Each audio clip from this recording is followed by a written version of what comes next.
I mean, he's played a couple of Zerg vs Protosses, but those are kind of silly. Remember the games against Axelav, where Sen would go like Hydra, slow Ling against his opponent. So it's really hard to say what Sen is going to do. He's very unpredictable, but I'm really hoping that Sen will bring his A game as well. And what's an NASL finals without Sen? Without the red carpet run from Sen. Without him finishing 3rd place again. Let's hope not, right? Day 9. The Day 9 curse. The Day 9 curse, man. He is so mean, Day 9. Sean, I can't believe you did that. Let's go ahead and introduce our players right now. In the bottom left-hand corner, as the blue Zerg, we have Gamma Bear Sen, starting off on Daybreak up against this player in the top right-hand corner. It is, of course, Slayer's Alicia, the runner-up for MLG Anaheim, and also, I would say, my new favorite Protoss right now. Really? Dare I say it, my new favorite Protoss. I was just really impressed with his PVT when he took out Puma on one of the sub-stages.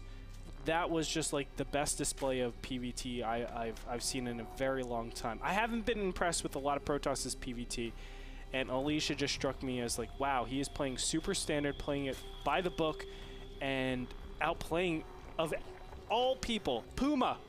NASL's favorite person. Yeah, but Puma wasn't on NASL turf. That's what it is, man. Yeah, it's kind of like in Yu-Gi-Oh! If you put like a field card and you get a bonus based off like your surroundings. That's what Puma is. When he gets an NASL mode, automatically his units do like 5 more damage. Yes. That's like actually how it works. It's not even fair.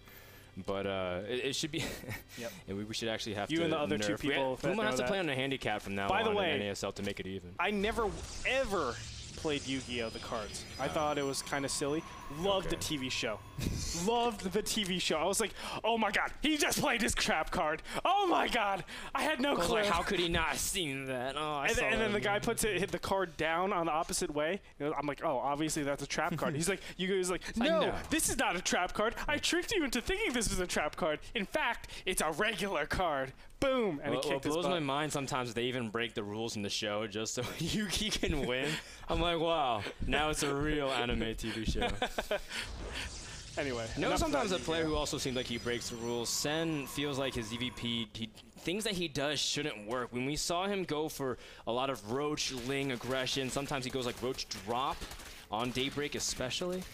Sometimes it just feels like these things shouldn't work, but the way Sen also uses his units in tactical manners, I just think it's really cool. Some of the ways he fakes out his opponent. Sen is just as much of a cerebral player as he is a mechanical player. Sometimes it just doesn't make sense how much skill this guy has. It's funny, when I talked to him while he was over here for this Sunday Showdown, he was saying, oh yeah, there's no one in Taiwan that could actually play against me that, you know, I could actually get any practice from. Everybody is significantly worse than me, and I want to. Yeah. I know, he just said that so matter-of-factly as well. Yeah, he's like, everybody's so noob. He said everybody's so chobo, actually. That's his word. But everybody's so chobo, who can I play with? And then he said, they play like you, Grey Tarp. And I was like, oh. But anyway, that's beside the point. He was saying, like, oh, the only place I can go to is Korea. And it really just shows you, like, it's hard to play when you have no training partners, right? When you have nobody, even in your own country, that you can kind of exchange with and talk with. But Sen, it doesn't matter. He's still a world-class player without that. Think about if he had that community around him, the player pool around him to actually play at his caliber. Think about how good of a player he would be. That would be... maybe. Never know. I still think Sen is pretty good considering the fact, and I can expect him to do pretty cool things as well. I think he's fantastic. Now, Alicia has been really, just like you said, redoing a lot of his PvZ. Now, he's been kind of experimenting with a lot of builds. There's a lot of things that makes him really capable on this map. We saw him go DTs on this map into Blink. We've seen him go Stargate on this map without making a single unit to begin with. So he's got a lot of his own very small variations on pretty much the same exact thing, but it's kind of like Alicia's style, which is really cool. Now he is opening up with his Zealot Stalker, and he could choose to pressure. We've seen a lot of Protosses really be more active, and especially against Sen. I think the latest I've seen Sen take his gas was 8 minutes once in his EVP, but he's going to get it considerably earlier, going for triple gas at the moment. Yeah, I think this is the right decision. His reads right now are gateway pressure, obviously. You can see the Overlords getting in here, the Chrono Boost being saved up on both of these. And yes, he will see this second gateway over here. I think he saw the other gateways, or at least one. Yes, he sees a couple gateways in the back over here too. So this is like the most obvious 4-gate ever. And I feel like 4-gate was good maybe a couple months ago. It still can be, but it's very rare at this caliber of play. Quick Twilight Council at middle of the 7-minute mark, and you can see Alicia already getting gases 3 and 4, looking more like Alicia wants to lean towards that quick DT tech, what we've seen him do in the past. But of course, that just gives him more flexibility if he could just switch up to Blink and go for a huge timing to punish Sen. Sen, again, one of the greediest Zergs that you'll ever see. That's what it feels like. It feels like he is going for just a regular Blink Stalker play directly after this. The Twilight Council isn't pushed out super early, which makes me think that it's just going to be a +2 timing after the obvious 4-gate pressure. Very nice pickoff, by the way, on that pylon in the top left-hand corner, but there's another pylon over here that is right next to the third base. We'll see if he's able to do any damage. Yeah, now as long as Alicia can keep this pylon up, he can just pretty much use it as a point to really confuse where Zerg is, because, you know, or sorry, confuse Zerg where he is. He can kind of poke back and forth. You can see him moving into the natural and also just threatening. He's sharking at this point. Sen doesn't exactly know where Alicia could pop in, but a pretty critical supply block right now for Alicia. Needs to be able to get up his pylon count. You can see he's warping and sentries back at home, and I guess he's just gonna fake aggression at this point. Wants to force some units out while he can power up to the point where he wants to commit to that Blink attack. Yes, and right now I think Sen's in a great position. What he's doing so pivotally is getting his lair up. You really need to prioritize lair tech after some sort of 4-gate, because you know it's inevitable that, or it's not inevitable, but it's most probable that they have some continued aggression behind this. To expand after a 4-gate is actually really weird in my opinion. I'll go into that a little bit later, but the fact is, you get the lair for the Glio reconstitution. That way you can actually deal with Blink Stalkers a lot more efficiently. Yeah, and Sen is doing a very characteristic thing of him, which is go triple gas into +1 carapace. He loves this to keep his units a lot more alive. He wants durability over just a raw power, especially when you're dealing with Zealots early on and with supporting with Lings. And you can see that he's going for a really quick infestation hit. That's a little bit weird. I would say that's not the correct choice, but it could be just, okay, well, I'm going to invest a theoretical 6 roaches into this potential tech, and if my opponent isn't doing pressure after this, if he's actually going for something like, you know, an expansion or a pressure, and then behind that you are expanding, then I'll be ready to switch into infestors. Even though he has that scout in the bottom right-hand corner, I really do think that's a big blunder. Oh my god, these roaches. Need to be careful, and 2 roaches are probably going to go down right here. Now, what's important is Sen also did get a sneak peek at the unit composition of his opponent. Oh, yes. And he does see +2 is finished. Sen will not be able to hold his 4th base if Alicia chooses to push up here, but he doesn't know about it. He's going to try to force himself up to 3rd. And as long as you can use that hatchery as part of the force field wall, you can really get a great position. Just like right there, you can see Sen immediately traps some of the units. And he can't really engage onto this army at this point. Alicia reinforcing from that pylon even further, but Sen has to pull his drones immediately. You can see more force fields drop from Alicia and blinking backwards. And this is the timing that Alicia's been waiting for so long. And you can see that he's going to completely take out this 3rd base, making it really difficult for Sen to keep holding. Yeah, Sen will lose this 3rd base, and it's unfortunate for him, as there's a lot of really tough decisions ahead of him. Does he just mass up and try to go units versus units, or does he sit back and try to just take his 3rd base directly after this? Now, he did take the top left-hand corner, which will help out a little bit, but still, the direct threat are these you know, huge amounts of stalkers.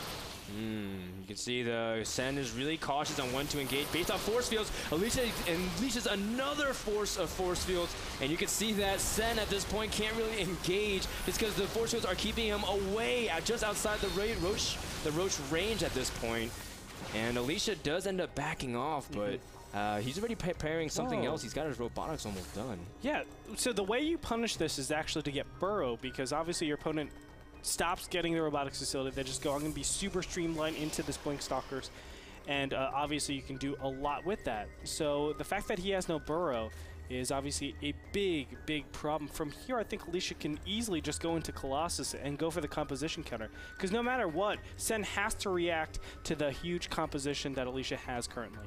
And he's doing that with Infestors, which are obviously a lot better in this position. They are forward thinking, but he still has, you know, just a power problem. He doesn't have the capacity to really take out these units easily. And it might be a little bit tough to tech or really do anything. Losing that third base was quite detrimental for him. Alicia now has his third base in production. Sen just trying to pick up the pieces after the glass has been shattered. But good thing is that Sen can just pretty much rebuild from here as long as he can really protect his bases. But the problem is, Alicia is going to get into this spot where he can really force field off the army. The Infestors are not in position to fungal. One does land, but again, the Roaches aren't really there to follow up the fungals. And you can see Alicia does end up backing off, but not before he sniped that fourth base. Great continuation, Fungals. Keep those units in place. He will get a couple of sentries there, but still a good amount of sentries are going to be left over. And where does Sen actually go from here? This is a really difficult situation. Now, unfortunately, there is a chrono boost on this robotics facility, but it's not making anything. I would have said, you know, anything out of that robotics facility is going to be very useful in the coming fights. But for now, Alicia's just been using his force fields pretty well, and for the most part, his sentry retention has been very keen, just because, you know, a lot of Protosses are very kind of careless with their sentries, and they lose them, and then they have to kind of rely on their Stalker Micro. But of course, the optimal scenario is just let them force field and get the sentries out of there so that you can use them later on. Now, what Sen has to really worry about, as he is trying to take out that one observer, very big thing, is that Alicia will eventually have to secure 3 base on a better economy than Sen, at least initially, because Sen has to make another wave of 16 drones. But this is the point which Zerg is not really comfortable anymore, because when Protosses get 3 bases, Zerg would love to be on 4 or 5 bases and rushing for Hive, but Sen does not have that flexibility.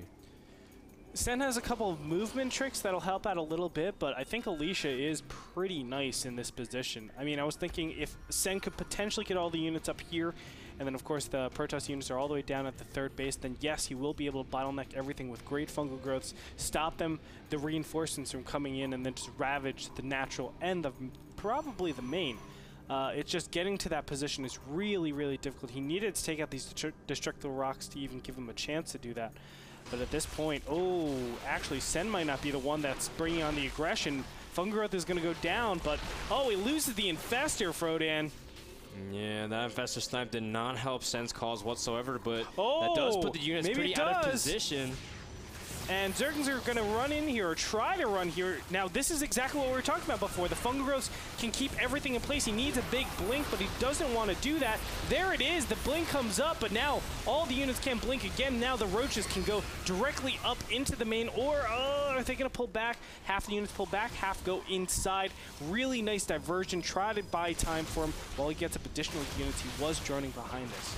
Yeah, you can see that Sen at this point getting that Hive tech out, but doesn't have really strong gas economy behind it. You can see that he's trying to buy as much time as possible, but everything has been cut short. Creep spread, drone counts, map control, even vision has been limited. Has been a limited resources for Sen this entire game. And now Alicia has a pretty intimidating army. Even though, yeah, he lost some units, he still has sentries. He's incorporated some immortals and has a couple colossi out. And this is a huge army that Sen can't necessarily confront just yet.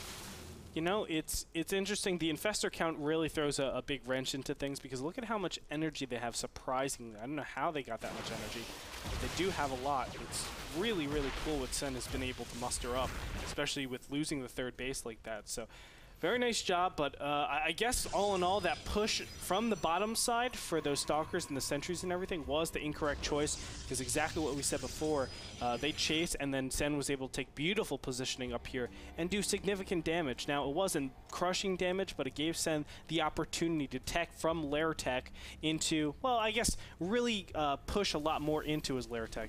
He didn't go to High Tech just yet, but he is working towards that tech, as we see right now. Corruptors and Greater Spire on the way.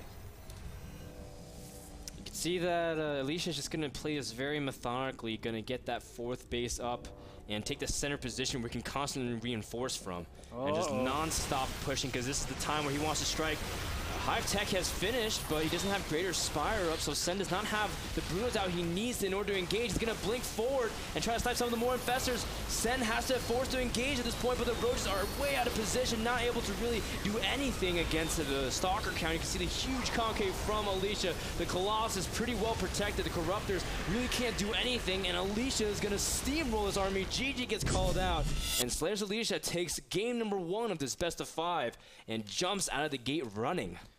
Very nicely played. Alicia surprisingly takes that fight so convincingly. I thought, you know, Sen would have a little bit in there, but without creep spread, without the proper positioning of his units, and all those force shields, that's something to talk about, which you said so importantly. The sentry retention is the way he actually won that fight and won all of his fights continuously. He was able to keep the same sentries alive, which gave him a lot of positional advantages during these fights.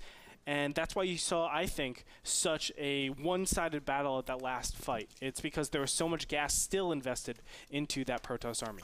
Game number 1 was brought to you by Epson, the #1 projector brand worldwide.